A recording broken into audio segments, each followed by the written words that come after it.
اس وقت رات کے 10 بج رہے ہیں۔ میں کچن میں موجود ہوں اور کچن کے سارے کام کر رہی ہوں، لیکن در حقیقت مجھے بے تحاشا چکر آ رہے ہیں کیونکہ میں صبح سے بھوکی تھی۔ میں نے صرف چائے کا ایک کپ پیا، وہ چائے بھی بھابھی نے بچا کر رکھی تھی۔ میں نے ان کی نظر بچا کر پی لی کہ مجھے پورا دن کام کرنا تھا۔ آج بھائی نے اتفاق سے گھر میں میلاد رکھوایا تھا اور اس وجہ سے کام بھی بہت زیادہ تھا۔ مجھے ایسا لگا کہ اگر میں مزید کام کروں گی تو بے ہوش ہو جاؤں گی، چنانچہ میں پانی پینے کچن میں آئی اور اپنے اندر ہمت پیدا کرنے لگی اور خود سے کہنے لگی کہ سویرا، ابھی تمہیں بہت زیادہ محنت کرنی ہے، مہمان آئیں گے، ان کے سامنے مجھے اف بھی نہیں کرنی ورنہ بھابھی کی باتیں ختم نہیں ہوں گی۔ چنانچہ میرے پاس ایک جوس کا ساشے رکھا ہوا تھا، میں نے اسے پانی میں گھول کر پی لیا کہ شاید مجھے تھوڑی بہت توانائی ملے اور میں باقی کام سر انجام دے سکوں۔ اتنی دیر میں بریانی کی خوشبو آنے لگی۔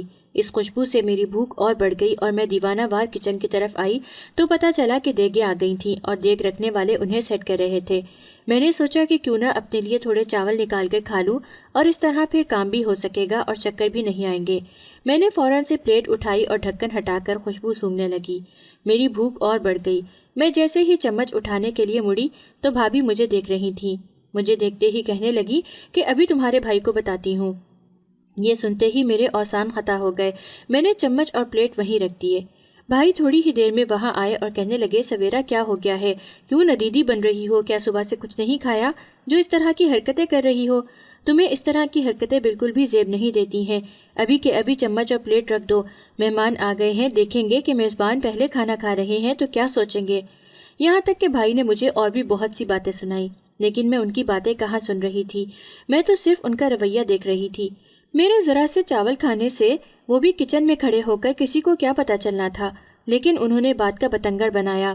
میں نے دوبارہ دیکھ کا ڈھکنا ڈھک دیا اور چمچ اور پلیٹ وہیں رکھ کر مڑ کر ان سے کہا کہ میں کھانا نہیں کھا رہی، آپ لوگ بے فکر ہو جائیے۔ میری بات سن کر بھائی کو شاید تھوڑا بہت رحم آیا۔ انہوں نے کہا کہ مہمانوں کو کھانے دو، اس کے بعد تم کھا لینا، تمہیں کھانے سے منع نہیں کر رہا ہوں۔ لیکن اب میری بھوک ہی مر گئی تھی، میرے دل پر بے حد چوٹ پہنچی، اس لیے میں نے دوبارہ مڑ کر ان کی طرف دیکھا بھی نہیں اور بھابھی سے کہہ دیا کہ آپ کی بہن آئی ہے نا، ان سے کہہ دیں کہ دیگ پر بیٹھ جائیں، میں اپنے کمرے میں چلی جاتی ہوں، جب کھانا شروع ہوگا تو مہمانوں کو پیش کرنے آ جاؤں گی۔ یہ کہہ کر میں اپنے کمرے میں آ گئی اور میری آنکھوں سے آنسو روا ہو گئے۔ ابھی میں بیٹھی ہی تھی کہ بھابھی کی بہن کی آواز آئی، سویرا کو بلاؤ، مہمانوں کو کھانا دینا ہے۔ میں فوراً سے اپنے آنسو صاف کر کے وہاں آئی اور مہمانوں کو کھانا دینے لگی۔ کھانا کھانے کے بعد ان کے سارے برتن بھی سمیٹ کر دھو رہی تھی، یہاں تک کہ سارے مہمان چلے گئے۔ میری بھوک بے تحاشا بڑھ رہی تھی، خوشبو بار بار اور مسلسل مجھے آنے لگی تو میں نے پلٹ کر ایک بار پھر دیگ کی طرف دیکھا۔ وہاں بریانی ابھی بھی موجود تھی اور اتنی تھی کہ میں پیٹ بھر کر کھانا کھا سکوں، لیکن بھائی اور بھابھی کسی کو اتنی توفیق نہ ہوئی کہ آ کر مجھے یہی کہہ دیں کہ تم کھا لو، کام بعد میں کر لینا۔ ابھی میں یہی سوچ رہی تھی کہ بھابھی آئیں اور اپنی بہن سے کہنے لگی کہ یہ تھوڑی بہت بریانی بچ گئی ہے، میں اتنی بریانی کا کیا کروں گی، ایک کام کرو، یہ تم اپنے گھر لے جاؤ اور یہاں آس پاس کے محلے میں بھی بانٹ دو، ضائع ہونے سے بچ جائے گی۔ اور میں ان کا منہ دیکھتی رہ گئی کہ یہ کیا کہہ رہی ہیں، کیا انہیں نظر نہیں آتا کہ میں نے صبح سے کچھ نہیں کھایا؟ کیا انہوں نے یہ نہیں دیکھا تھا کہ میں بریانی کھانے کے لیے ہی ان کی باتیں سن چکی ہوں؟ میں ہونکوں کی طرح انہیں دیکھتی رہ گئی اور وہ دیگ اٹھا کر باہر کی طرف لے گئیں، وہاں تھیلیاں بھرنے لگیں اور محلے میں بانٹنے لگیں۔ مجھ سے رہا نہ گیا، میں جیسے ہی باہر گئی تو کیا دیکھتی ہوں کہ دیگ پوری خالی ہے اور باہر کوئی بھی نہیں ہے، ساری بریانی بانٹی جا چکی ہے۔ مرے مرے قدموں سے میں واپس آئی، کچن کا کام ختم کیا اور اپنے کمرے میں آ کر بے تحاشا رونے لگی، اللہ کے آگے گڑ گڑانے لگی کہ یا اللہ، تو سب سے بڑا بادشاہ ہے، تو سب کو کھلانے والا اور رزق دینے والا ہے، مجھے بھی روزی روٹی پہنچا اور مجھے کھانا کھلا دے، کہ تیری اس بندی 3 دن سے کچھ بھی ڈھنگ سے کھا نہیں سکی ہے اور ابھی بھی بھوک سے چکرا رہی ہے۔ میری آواز آنسوؤں کے ساتھ ساتھ بلند ہو رہی تھی، یہاں تک کہ دروازے پر دستک ہوئی اور میں چونک گئی۔ کافی دیر تک دروازہ نہ کھلا تو دوبارہ دستک ہوئی، میں دوڑ کر باہر گئی اور جیسے ہی دروازہ کھولا تو یہ دیکھ کر حیران رہ گئی کہ میری پڑوسی میرے سامنے کھڑی ہے اور اس کے ہاتھ میں ایک تھال موجود ہے۔ اس تھال کو دیکھتے ہی میری آنکھوں سے آنسو بہنے لگے اور مجھے یقین ہو گیا کہ اللہ پاک کبھی کسی کو تنہا نہیں چھوڑتا، وہ ضرور کوئی نہ کوئی سبب بناتا ہے۔ میں اس کی محبت پر حیران رہ گئی، لیکن جیسے ہی میں نے آگے ہاتھ بڑھایا تو میرے پیروں تلے سے زمین نکل گئی اور مجھے یقین نہ آیا کہ میرے ساتھ یہ بھی ہو سکتا ہے۔ ان کے ہاتھ میں بریانی کا ایک تھال موجود تھا اور انہوں نے میری طرف بڑھا کر کہا، بیٹی، میرے گھر میں صرف میں ایک اکیلی رہتی ہوں اور مجھے پہلے بریانی بھجوائی جا چکی ہے، یہ بریانی تمہاری بھابھی نے مجھے زیادہ بھجوا دی ہے، ایک کام کرو بیٹا، یہ رکھ لو ورنہ خراب ہو جائے گی۔ ان کے ہاتھ سے بریانی لی تو بھابھی باہر کے داخلی دروازے سے اندر آئیں اور جان بوجھ کر میرے ہاتھوں پر اس قدر بری ٹھوکر ماری کہ بریانی کی پلیٹ الٹ گئی اور پوری کی پوری بریانی زمین بوس ہو گئی۔ مجھے دیکھتے ہی بھابھی کہنے لگیں کہ تم اس قدر نیند میں ہو، تم نے پلیٹ صحیح نہیں پکڑی، اب دیکھ رہی ہو نا کہ رزق پورا ضائع ہو گیا، کتنا گناہ ملے گا، اب اسے سمیٹو بھی تم ہی کہ تمہارے ہاتھ سے ہی پلیٹ گری ہے۔ یہ کہہ کر وہ اندر چلی گئی اور میرے سامنے موجود میری پڑوسن مجھے دیکھ کر افسوس کرتی رہ گئی، جبکہ مجھے تو ہوش ہی نہ تھا۔ میں بس زمین پر موجود ان چاولوں کو دیکھ رہی تھی جو میری قسمت میں نہ لکھے تھے، یہاں تک کہ میری آنکھیں نم ہونے لگی اور مجھے ایسا لگا کہ جیسے ابھی میری سانس نکل جائے گی۔ چنانچہ میں نے جب دیکھا کہ پڑوسن چلی گئی ہے تو وہی زمین پر گرے چاول اٹھا کر کھانے لگی، یہاں تک کہ 4-5 نوالے کھانے کے بعد میرے گلے میں چاول اٹکنے لگے اور میں درد اور تکلیف سے ان چاولوں کو سمیٹ کر دوبارہ تھیلی میں ڈال کر وہی رکھ دیے کہ صبح اٹھ کر انہیں کتوں کو ڈال دوں گی۔ اور جب خود سے یہ بات کہی تو بے تحاشا رونا آ گیا، یہاں تک کہ میں بھاگ کر اپنے کمرے میں چلی گئی۔ جانور بھی اپنا پیٹ بھرنے کے بعد کھانے کو وہیں چھوڑ دیتا ہے کہ کسی اور جانور کی بھوک اس سے پوری ہو جائے گی، اور یہاں میری بھابھی نہ جانے کس مٹی سے بنی ہوئی تھی کہ اسے میرا اس طرح پڑوسی کے ہاتھ سے بھی بریانی کھانا اچھا نہیں لگا۔ وہ جان بوجھ کر یہ سب کر رہی تھی، لیکن میں اپنا قصور ہی تلاش کرتی رہی کہ آخر میرا قصور کیا تھا، میں نے ان کا کیا بگاڑا تھا۔ میں تو اپنے کام سے کام رکھنے والی لڑکی تھی، لیکن وہ چاہتی کیا تھی یہ مجھے بھی معلوم نہیں تھا۔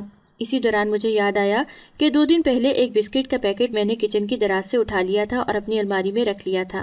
چنانچہ میں نے سب سے پہلے اپنا دروازہ بند کیا، الماری کھولی اور ٹٹول کر دیکھا تو وہ پیکٹ وہیں رکھا تھا۔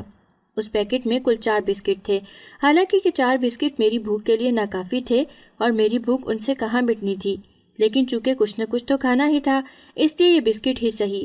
یہ سوچتے ہی میں نے بسکٹ کا پیکٹ کھولا اور ان 4 دانوں کو آہستہ آہستہ کر کے کھانے لگی، تاکہ کچھ نہیں تو اتنا تو ہو کہ بھوک کو قرار آ جائے اور وہ چین کی نیند سو جائے، تاکہ پھر میں بھی آنکھیں موند لوں۔ اور میرا جسم بے حد تھکا ہوا تھا، لیکن چونکہ میں بھوکی تھی اس لیے مجھے نیند نہیں آ رہی تھی۔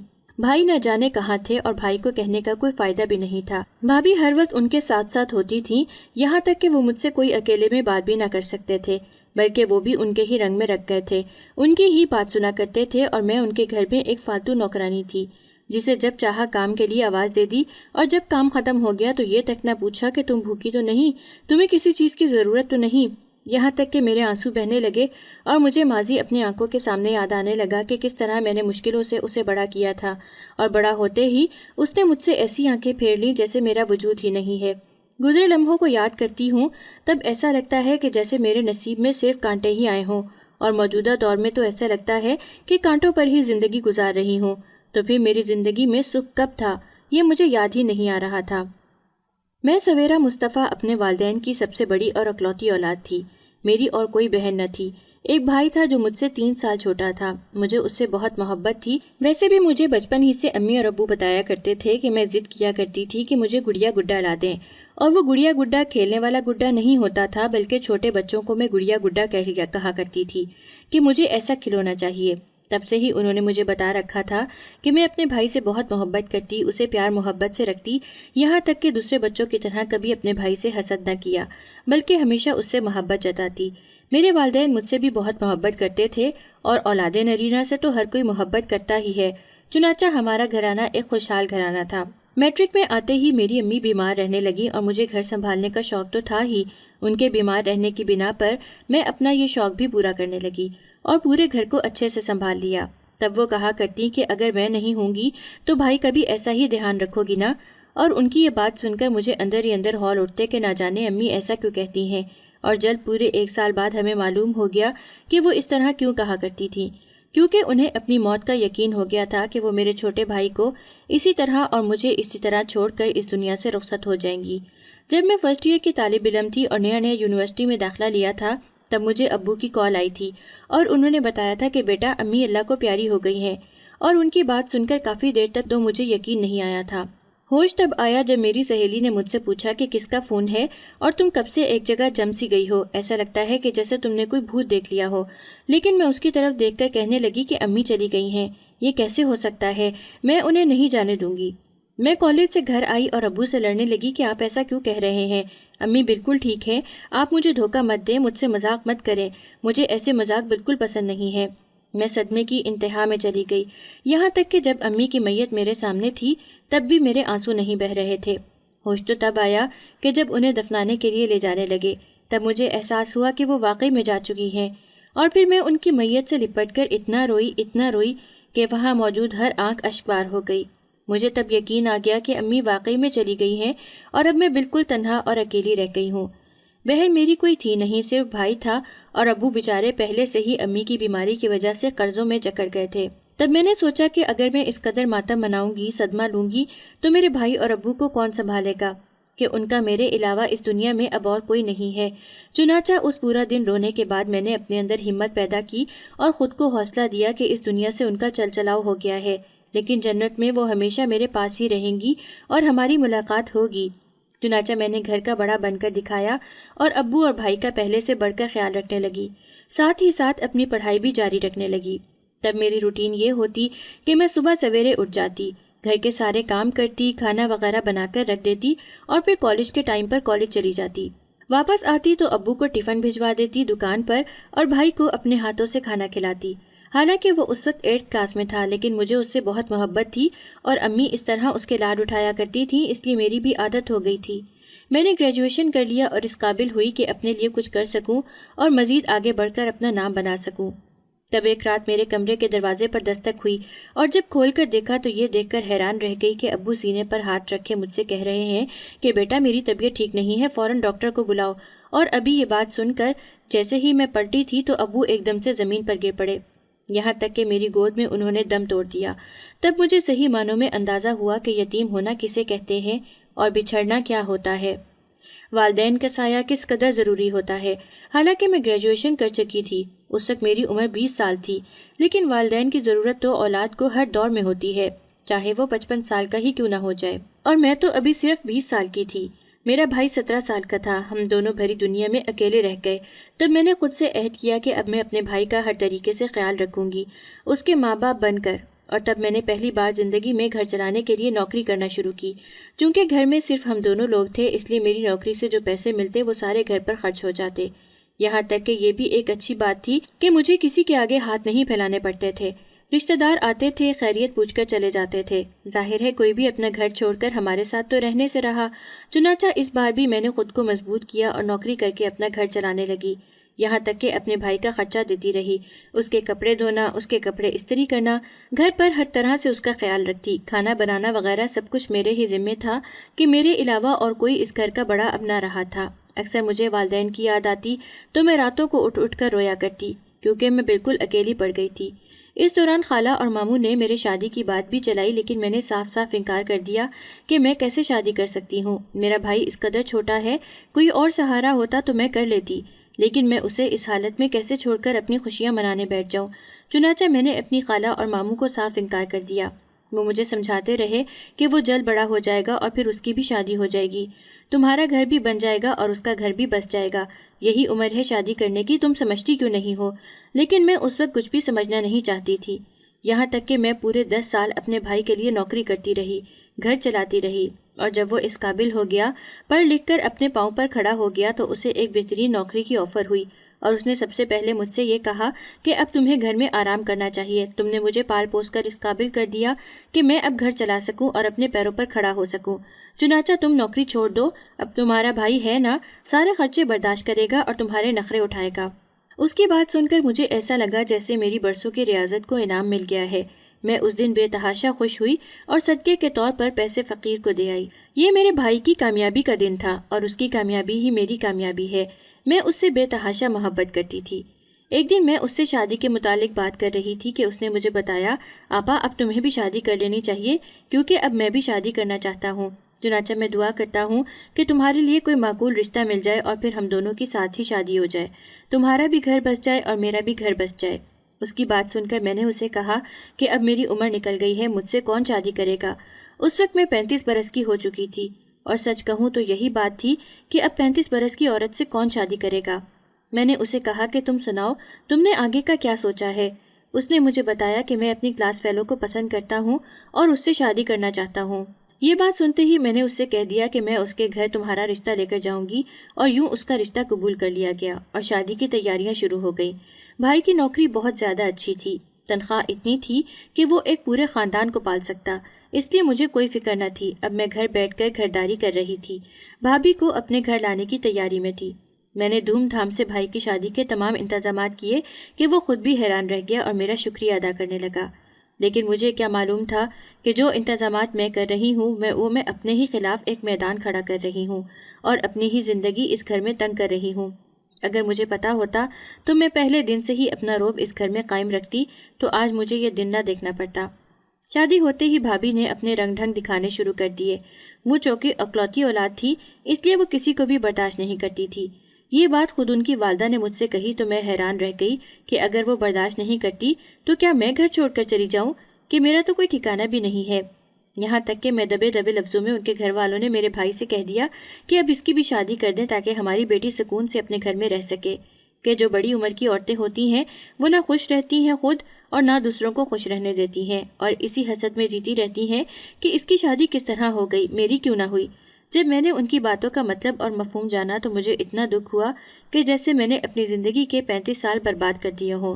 اور تب مجھے پچھتاوا ہونے لگا کہ جس بھائی سے میں بے انتہا محبت کرتی تھی، اسی کے سسرال والوں نے جب اس سے یہ سب کہا تو اس نے ان کا منہ کیوں نہ توڑ دیا کہ میری آپا کے خلاف میں ایک بات بھی برداشت نہیں کروں گا، بلکہ وہ بھی اپنی بیوی کے رنگ میں رنگنے لگا۔ میں نے ہر ممکن حد تک کوشش کی کہ میں اس کے ساتھ بہترین تعلقات کو استوار کر سکوں، یہاں تک کہ پورے 3 مہینے میں نے اسے گھر کا کوئی کام نہ کرنے دیا۔ گھر کے ہر کام کی ذمہ داری خود لے لی تاکہ اس کے دل میں میرے لیے جگہ پیدا ہو سکے۔ لیکن بھابھی نہ جانے کون سی مٹی سے بنی ہوئی تھی، وہ اپنے دل میں میرے لیے جگہ تو کیا خاک بناتی، اسے تو میرا وجود ہی برداشت نہیں تھا۔ یہاں تک کہ میں اکثر بھوکی ہی رہ جاتی۔ یہ لوگ اپنی زندگی کے 3 مہینے ہنی مون کی طرح ہی گزار رہے تھے۔ بھائی آفس سے آتے ہی اس کے ساتھ باہر نکل جاتا اور رات کو دیر تک وہ گھر آتے، یہ بھی نہ سوچتے کہ اب میں نوکری نہیں کرتی، میں گھر خرچہ کس طرح چلاتی ہوں اور کچن میں کھانے پینے کا سامان بھی ختم ہے۔ شادی ہوتے ہی بھائی نے خرچہ بھی اپنی بیوی کے ہاتھ پر رکھنا شروع کر دیا۔ تب مجھے صحیح معنوں میں اندازہ ہوا کہ اپنے ماموں اور خالہ کی بات نہ مان کر میں نے کتنی بڑی غلطی کی ہے۔ یہ لوگ مجھے اپنی زندگی میں ایک پالتو جانور سے زیادہ اہمیت نہیں دے رہے تھے، یہاں تک کہ انہیں تو یہ بھی معلوم نہیں ہوتا تھا کہ میں نے کھانا کھایا بھی ہے یا نہیں، گھر میں کھانے پینے کا راشن موجود ہے بھی یا نہیں، یا میں کس طرح گھر کے 2 وقت کا کھانا بناتی بھی ہوں یا نہیں۔ ان دونوں کو ان چیزوں کی ذرا برابر پرواہ نہ تھی، یہاں تک کہ اکثر اوقات مجھے بھوکا سونا پڑتا۔ ناشتے میں 2 بریڈ کے علاوہ میرے نصیب میں کچھ بھی نہ آتا کہ بھائی ہر چیز اپنی بیوی کی ضرورت کے لیے لے آتے اور اسی کے کمرے میں موجود فریزر میں ہر چیز رکھی جاتی۔ کچن کی فریزر خالی میرا منہ چڑھاتی اور میں اس بات پر آنسو بہاتی کہ شادی ہوتے ہی وہ کس قدر بدل گیا تھا۔ یہ سب اس کے اپنے اختیار میں تھا کہ وہ اپنی بیوی پر لگام رکھے اور اسے سمجھائے کہ یہ آپا ہے جس نے صرف میری زندگی کو سنوارنے کے لیے اپنی زندگی کو داؤ پر لگا دیا اور شادی تک نہ کی، کہ میری شادی کے بعد اس کا دھیان کون رکھے گا۔ اس نے تو اپنی بیوی کو میری اہمیت نہ سمجھائی، جبکہ وہ مجھے کسی خاطر میں نہ لاتی۔ میری زندگی میں کوئی رنگ نہ تھا اور اب تو بالکل ہی بے رنگ اور پھیکی سی ہونے لگی۔ میں جو اچھی خاصی دکھتی تھی اب رنگ پھیکا پڑنے لگا اور جسم کمزور ہونے لگا۔ یہ سب کچھ خوراک کی کمی کی بنا پر ہو رہا تھا۔ جب کوئی مجھ سے پوچھتا اور کہتا کہ تم اتنی دبلی پتلی کیوں ہو رہی ہو، تب میں انہیں کیا بتاتی کہ بھائی اور بھابھی کی مہربانی ہے، گھر میں کھانے پینے کا راشن ہوتا نہیں، وہ خود تو سیر سپاٹے کے لیے نکل جاتے ہیں اور انہیں یہ احساس نہیں ہوتا کہ پیچھے رہ جانے والی ایک نند جو اب نوکری بھی نہیں کرتی کس طرح اپنے لیے کھانا بناتی ہوگی، کہ جب چیزیں ہی میسر نہیں ہیں میں بس صرف صبر کے گھونٹ پی کر رہ جاتی اور اللہ سے اس کی ہدایت کی دعا کرتی۔ یہاں تک کہ بھابھی امید سے ہو گئی، اب گھر کی ہر ذمہ داری مجھ پر آ گئی۔ پہلے بھی وہ کون سا کام کرتی تھی، اب تو ہل کر پانی بھی نہ پیتی اور یہ ذمہ داری بھی مجھ پر آن ٹہری۔ لیکن پھر بھی گھر کا ماحول بہتر بنانے کے لیے میں نے یہ سب بھی کیا اور اس کی باتیں بھی برداشت کی۔ اسی خوشی میں انہوں نے گھر میں دعوت رکھی اور ساتھ ہی ساتھ میلاد بھی رکھوا دیا۔ بھائی نے مجھ سے پوچھے بغیر یہ سب کچھ کیا۔ مجھے اس بات کا دکھ نہیں تھا، دکھ تو اس بات کا تھا کہ انہیں یہ احساس نہیں تھا کہ گھر کی ہر چیز کی تیاری میں نے کی، میلاد کی، ان کے آنے والی خوشی کی دعوت، سب کچھ میں نے انتظام کروایا۔ یہاں تک کہ جب میں مہمانوں کے لیے برتن نکال کر رکھ رہی تھی تو اسی وقت بریانی کی دیگیں آئیں۔ میں چونکہ صبح سے کچن میں کام میں مصروف تھی اس لیے ناشتہ کرنے کا بھی ہوش نہ رہا۔ ویسے بھی ناشتے میں میرے نصیب میں صرف 2 بریڈ ہی آتے تھے جو بھائی پلیٹ میں میرے لیے نکال کر رکھ دیتے، اور انہیں ذرا برابر بھی شرم نہ آتی کہ 2 بریڈ سے میرا کیا پیٹ بھرے گا، جبکہ وہ سارا دن خود ہوٹلنگ کرتے نظر آتے اور انہیں یہ بھی احساس نہ ہوتا کہ میری بہن بھوکی ہوگی، وہ بہن جس نے اپنی زندگی کے 15 سال صرف میرے لیے اس گھر میں گزار دیے۔ خیر بریانی کی دیکھ دیکھ کر میرے منہ میں پانی بھر آیا۔ میں نے سوچا کیوں نہ میں تھوڑا سا کھانا کھا لوں تاکہ اپنے اندر کام کی ہمت پیدا کر سکوں۔ بھابھی میرا ارادہ بھاپ گئی تو جا کر بھائی کو بلا لائی اور انہوں نے میری اس قدر بے عزتی کی کہ بریانی سے میرا دل ہی اٹھ گیا، یہاں تک کہ میں مرے مرے قدموں سے کام کرنے لگی۔ مہمان چلے گئے، جب دیکھا کہ دیگ میں تھوڑی سی بریانی باقی ہے، کھانے کا سوچا ہی تھا کہ بھابھی نے اپنی بہن کو بلا کر کہہ دیا کہ یہ محلے میں بانٹ دو۔ مجھ سے رہا نہ گیا، میں نے سوچا باہر جا کر بھابھی سے خود اپنے لیے مانگ لیتی ہوں، اسے نظر نہیں آتا کیا کہ میں نے کچھ بھی نہیں کھایا ہے۔ یہ کہتے ہی میں جیسے ہی باہر گئی تو پتہ چلا بریانی تو ساری بانٹی جا چکی ہے اور دیگ خالی ہو گئی ہے۔ اب میرے آنسوؤں کو بہنے کا راستہ مل گیا اور میں روتے ہوئے کچن میں آ گئی، وہاں بچا کچا کام ختم کرنے لگی۔ اسی دوران میں اپنے کمرے میں گئی اور بے تحاشا رونے لگی۔ پچھلے 2 دنوں سے تو وہ مسلسل ہوٹلنگ کر رہے تھے، اس لیے گھر میں موجود بسکٹ کے پیکٹ کھا رہی تھی، اور آج جب بھوک حد سے بڑھ گئی تو بریانی ہی نصیب نہ ہوئی۔ میں اللہ سے رو رو کر شکوہ کرنے لگی کہ یا اللہ، تو سب کا مالک ہے، تو ان کا بھی مالک ہے جنہیں کھلاتا ہے، اور جو بھوکے ہیں ان کا بھی مالک ہے۔ یا اللہ، میں بہت زیادہ بھوکی ہوں، مجھے کھانا کھلا دے کہ مجھے ایسا لگتا ہے کہ میرا سانس گھٹ جائے گا۔ میں نے اس قدر پرجوش انداز میں دعا کی تھی کہ وہ اسی وقت قبول ہوئی اور دروازے پر دستک ہوئی۔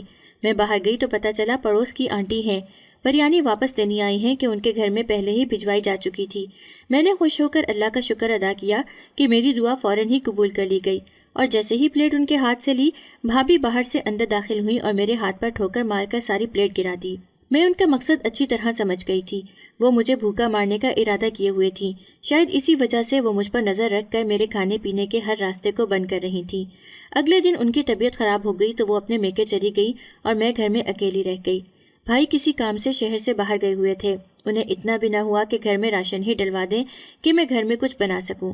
میں بیٹھ کر اپنی قسمت پر آنسو بہا رہی تھی کہ دروازے کی گھنٹی ایک بار پھر بجی، اور جب میں نے کھولا تو وہی پڑوسن میرے سامنے تھی۔ ان کے ہاتھ میں ایک بار پھر سے پلیٹ تھی۔ انہوں نے مجھ سے اندر آنے کی اجازت مانگی، میں نے اجازت دے دی۔ وہ مجھ سے کہنے لگی کہ میں سب صورتحال سمجھ گئی ہوں، وہ اکثر تمہاری برائی مجھ سے کرتی ہے، لیکن کل میں نے تمہیں جب باقاعدہ طور پر دیکھا تو پتہ چلا کہ غلطی تم میں نہیں، غلط تو وہ ہے، اس کے رویے میں کھوٹ ہے، وہ تمہیں بھوکا رکھتی ہے۔ اس بات کا اندازہ مجھے کل ہو گیا کہ جب پلیٹ گری اور تم سمجھی کہ میں چلی گئی ہوں تو تم نے زمین سے اٹھا کر وہی چاول کھائے۔ تب میرا دل بے حد دکھا اور میں خود کو کوسنے لگی کہ میں کیسی پڑوسی ہوں کہ میری پڑوسن بھوکی ہے اور مجھے اس کی بھوک کے بارے میں علم ہی نہیں ہے۔ یہ کہتے ساتھ ہی آنٹی کی آنکھوں میں آنسو آ گئے۔ وہ لگ بھگ 50 سال کے قریب تھیں۔ انہوں نے میرے ہاتھ اپنے ہاتھوں میں تھام لیا اور کہنے لگی کہ اب میں تمہارا بھرپور خیال رکھوں گی۔ کہتے ساتھ ہی انہوں نے نوالا توڑ کر مجھے کھلایا تو مجھے اپنی ماں یاد آ گئی، اور میں اس قدر بلک بلک کر روئی کہ وہ بھی نم آنکھوں سے مجھے دیکھنے لگی اور مجھے رونے دیا تاکہ میرا غم میرے آنسوؤں کے ساتھ بہہ جائے۔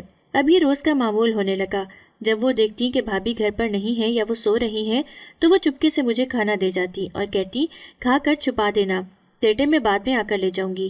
اب وہ میری اچھی دوست بن گئی، اور جب کبھی بھابھی چیک اپ کے لیے جاتی یا اپنے میکے میں جاتی تو میں انہیں گھر بلا لیتی۔ یوں میری زندگی میں کچھ رنگ آنے لگے۔ ایک دن میں ان کے گھر پر گئی تو پتہ چلا کہ وہ گھر پر نہیں ہیں، بیمار ہیں، ہاسپٹل میں ہیں۔ ان کا بھائی ان کا کچھ سامان لینے وہاں آیا ہوا تھا، وہ تقریباً 40 سال کے قریب تھا۔ میں نے اسے دیکھا تو فوراً سے پلٹ کر اپنے گھر واپس آنے لگی، لیکن تب تک بھابھی سب کچھ دیکھ چکی تھی۔ اس نے مجھے بالوں سے پکڑ کر اندر گھسیٹا اور کہنے لگی کہ اپنی بھائی کی ناک کے نیچے کیا کھیل کھیل رہی ہو، کون ہے یہ جس کے گھر میں جا کر بیٹھی ہو؟ میں نے ان سے کہا کہ آپ غلط سمجھ رہی ہیں، میں آنٹی کی طبیعت دریافت کرنے گئی تھی۔ تبھی مجھے پتا چلا کہ گھر میں ان کے بھائی موجود ہیں، لیکن انہوں نے میری ایک نہ سنی اور رو رو کر ہنگامہ کر کر کے بھائی کو گھر پر بلایا اور کہنے لگی کہ یہ بد کرداری پر اتر آئی ہے، تم نے اس کی شادی کیوں نہ کروائی، اس کی شادی کروا دو تاکہ ہمیں بھی سکون ملے اور اس کو بھی سکون ملے۔ بھائی بھابھی کی بات سن کر مجھ پر ہاتھ اٹھانے کے لیے آگے بڑھے۔ تماشا اتنا بڑھا کہ پڑوس کو مداخلت کرنی پڑی۔ تب وہ آنٹی جو بھی ہاسپٹل سے گھر واپس آئی ہی تھی، انہوں نے مجھے دیکھا تو فوراً سے بھائی کے پاس آئی اور کہنے لگی کہ ظلم و ستم کی بھی کوئی حد ہوتی ہے، ایک تو تم لوگ اسے بھوکا رکھتے ہو، کھانا نہیں دیتے، اور جب میری اس سے دوستی ہو گئی، میری خیریت دریافت کرنے وہ وہاں آئی تو تم اس پر بد کرداری کا الزام لگا رہی ہو۔ خدا کا خوف کرو، اس کے کردار کی میں گواہی دیتی ہوں۔ یہ سننا تھا کہ بھابھی کہنے لگی ہاں، میں نے سنا ہے کہ آپ کا ایک بھائی اپنی بیوی کا غم منا رہا ہے، اس کی بیوی اس دنیا سے چلی گئی ہے، آپ کیوں نہیں اسے اپنی بھابھی بنا لیتی تاکہ اسے بھی سکون ہو جائے اور ہمیں بھی، اور یہ بد کردار ہمارے گھر سے نکل جائے۔ ویسے بھی یہ اسی کے ساتھ تو رنگ رلیاں منا رہی تھی۔ ان کی بات سن کر مجھے ایسا لگا کہ زمین پھٹے اور میں اس میں سما جاؤں۔ پورا محلہ جمع تھا اور پورے محلے کے سامنے میری کردار کشی کی جا رہی تھی۔ تب اچانک سے آنٹی نے جو کچھ کہا، میرے لیے اس پر یقین کرنا بے حد مشکل تھا۔ انہوں نے میرا ہاتھ پکڑا اور کہنے لگی کہ میں واقعی میں اس کے لیے رشتہ لے کر آنے والی تھی، لیکن اب تم لوگوں سے کیا توقع کی جا سکتی ہے؟ میں اسے اپنے گھر پر لے جا رہی ہوں، ابھی اسی وقت سب کے سامنے نکاح ہوگا، تب ان کے منہ بند ہوں گے، اللہ ہی ان سے ان کا حساب لے گا۔ اور انہوں نے اسی وقت میرا ہاتھ پکڑا۔ جانے سے پہلے میں نے بھائی کی طرف دیکھا اور کہا، ان 15 سالوں کا صلہ آپ نے مجھے یہ دیا ہے، مجھے اچھی طرح یاد ہے، میں اسے کبھی نہیں بھولوں گی۔ میں یہ کہہ کر پیچھے نہیں مڑی اور آنٹی کے گھر آ گئی۔ وہاں ان کے بھائی سے میرا نکاح ہو گیا۔ یہ سب کچھ اتنا جلدی اور اچانک ہوا کہ مجھے سوچنے کا وقت ہی نہ ملا۔ تب انہوں نے مجھے حوصلہ دیا اور کہنے لگی، سویرا، اللہ کی طرف سے میرا بھائی تمہارے لیے انعام ہی ثابت ہوگا کہ اس نے اپنی نیک بیوی کھوئی ہے، اور ایک دوسری نیک اور سمجھدار بیوی اللہ نے اس کی زندگی میں لکھ دی ہے۔ تم یقین جانو میرا بھائی بہت زیادہ نرم دل کا مالک ہے، اور تمہارا جوڑ اسی کے ساتھ بنتا ہے۔ واقعی میں میرے شوہر سارے بہت اچھے انسان ثابت ہوئے۔ انہوں نے قدم قدم پر میرا ساتھ دیا، یہاں تک کہ وہ میرا بہترین سہارا بن کر ابھرے۔ ہمیں سوسائٹی سے بہت دور ایک دوسری سوسائٹی میں آ کر رہنے لگے۔ میری زندگی ایک دم سے بدل گئی، اور تب مجھے صحیح معنوں میں اپنی قدر اور قیمت کا احساس ہوا، اور اندازہ ہوا کہ ہر کوئی بھائی اور بھابھی جیسا نہیں ہوتا۔ کچھ قدردان لوگ بھی زندگی میں موجود ہوتے ہیں جو ہمیں بہت مشکل سے ملتے ہیں، لیکن جب ملتے ہیں تو پھر اپنا 100% دیتے ہیں، اور میرے شوہر نے بھی میرے ساتھ اچھا سلوک رکھنے میں کوئی کسر نہ چھوڑی تھی۔ میں زندگی کو ایک بار پھر سے جینے لگی۔ اچھے دن میرے منتظر تھے، اور میں انہیں بھرپور انداز میں گزار رہی تھی۔ میں ماں بننے والی تھی، یہاں تک کہ شادی کے بعد میں نے مڑ کر بھائی بھابھی سے رابطہ نہ رکھا۔ انہوں نے مجھ سے کبھی کوئی رابطہ کرنے کی کوشش نہیں کی۔ اللہ نے مجھے چاند سی بیٹی سے نوازا، اور میں نے اس کا نام اپنی ماں کے نام پر عائشہ رکھا۔ عائشہ مجھے بہت پیاری لگتی۔ کبھی کبھی مجھے بھائی کی بھی یاد آتی، لیکن پھر میں اپنی یاد کو دبا لیتی کہ میرے شوہر کیا سوچیں گے کہ انہوں نے ہم دونوں کے کردار پر انگلی اٹھائی تھی، اور اب میں اسی بھائی کی یاد میں تڑپ رہی ہوں۔ اسی کی یاد کو میں اپنے اندر ہی دبا لیتی تھی۔ ایک دن اچانک میرے دروازے پر دستک ہوئی۔ کھولا تو کیا دیکھتی ہوں، باہر بھائی کھڑا ہے اور بے تحاشا رو رہا ہے۔ میرے آگے ہاتھ باندھ کر کہہ رہا ہے کہ مجھے معاف کر دو، میں نے تمہارا دھیان نہ رکھا اور اپنی بیوی کی باتوں میں آ گیا۔ میں تمہیں بہت عرصے سے ڈھونڈتا پھر رہا ہوں، پورا 1 مہینے بعد تمہاری تلاش میں کامیابی ملی ہے۔ میں نے اسے اندر بلایا، پینے کو پانی دیا اور خاموشی سے اس کی باتیں سننے لگی۔ اس نے مجھے بتایا کہ تمہاری شادی ہونے کے بعد ہم لوگ سکون سے ہو گئے کہ اب تم ہمارے سر سے بوجھ کی طرح اتر گئی ہو، لیکن جلد ہی تمہاری بھابھی بیمار رہنے لگی۔ اسے گھر کے کاموں کی عادت نہ تھی، اس لیے میری اور اس کی لڑائی ہونے لگی، یہاں تک کہ ایک بار وہ کام کی زیادتی سے بے ہوش ہو کر گر گئی، اور جب اسے ڈاکٹر کے پاس لے جایا گیا تو ڈاکٹر نے عجیب انکشاف کیا کہ اس کی تھکن اس کے معدے میں خرابی کی بنا پر ہے اور کوئی وجہ نہیں ہے، چنانچہ سب ٹیسٹ کرنے ہوں گے۔ اور جب ٹیسٹ کیا تو پتہ چلا کہ وہ کینسر کی مریضہ ہے۔ اس کا کھانا پینا بند ہو گیا ہے، وہ پانی پر گزارا کر رہی ہے۔ وہ بس ایک ہی بات مجھ سے کہتی ہے کہ جاؤ اپنی بہن سے جا کر معافی مانگو کہ اس کی بد دعا مجھے لگ گئی ہے۔ میں اسے جان بوجھ کر بھوکا رکھا کرتی تھی تاکہ وہ بھوک سے ہی مر جائے اور ہم ایک بہت اچھی اور پرآسائش زندگی گزاریں جس میں کوئی تیسرا شامل نہ ہو۔ لیکن اب وہ خود مکافات عمل کا نمونہ بن گئی ہے، اور ہر روز مجھے درد سے کراہ کر یہی کہتی ہے کہ تم نے ابھی تک اپنی بہن سے معافی نہیں مانگی، اسے کہو کہ وہ مجھے معاف کر دے تاکہ میں جلد اس دنیا سے رخصت ہو جاؤں اور اس تکلیف سے مجھے نجات ملے۔ کینسر اس کے پورے جسم میں پھیل گیا ہے، یہاں تک کہ اب اس کے لیے پانی پینا بھی دشوار ہے۔ اس کی باتیں سن کر میں نے درد سے اپنی آنکھیں میچ لی اور ان سے کہا کہ واقعی میں آپ دونوں نے مجھ پر ظلم کیا اور اب مجھ سے تلافی کرنے آئے ہیں تو میں آپ کی تلافی کر دیتی ہوں، لیکن میں آپ کے گھر نہیں آ سکتی، نہ میں بھابھی کی حالت دیکھ سکتی ہوں۔ میں نے آپ دونوں کو معاف کیا ہے، لیکن دل پر جو زخم لگے ہیں اور جو بدکرداری کا الزام آپ نے مجھ پر لگایا تھا وہ ابھی بھی تازہ ہے۔ میں نے آپ کو معاف کیا، لیکن آئندہ کبھی آپ مجھے اپنی شکل مت دکھائے گا، اور بھابھی سے بھی کہہ دیجیے گا کہ وہ اللہ سے معافی مانگے۔ اللہ نے ان کے ہر عمل کو دیکھ رکھا ہے، چنانچہ میں تو انہیں معاف کرتی ہوں لیکن انہیں اپنے رب کو بھی منانا ہوگا۔ یہ کہتے ہی میں اپنے کمرے میں چلی آئی اور زاروں قطار رونے لگی۔ دل پر پتھر رکھ لیا لیکن خود کو سمجھا لیا کہ اب میں دوبارہ ان کی زندگی میں شامل نہیں ہوں گی۔ انہوں نے جو کچھ بویا ہے وہی کاٹ رہے ہیں، میں نے بس انہیں معاف کر دیا، میرے لیے یہی کافی تھا۔ مومن ویسے بھی ایک ہی سوراخ سے 2 بار نہیں ڈسا جا سکتا۔ میں ان سے رشتہ نہیں توڑ سکتی تھی، لیکن میں ان سے دوبارہ رشتہ جوڑنا بھی نہیں چاہتی تھی، اس لیے میں نے بھائی کو معافی کا عندیہ دے کر وہاں سے بھیج دیا اور کہہ دیا کہ آئندہ یہاں تشریف نہ لائیے گا، کہ انہیں دیکھ کر میرے زخم ایک بار پھر سے تازہ ہو جاتے ہیں اور میں اب ایک اور بار پھر سے اپنی زندگی کو خراب نہیں کرنا چاہتی۔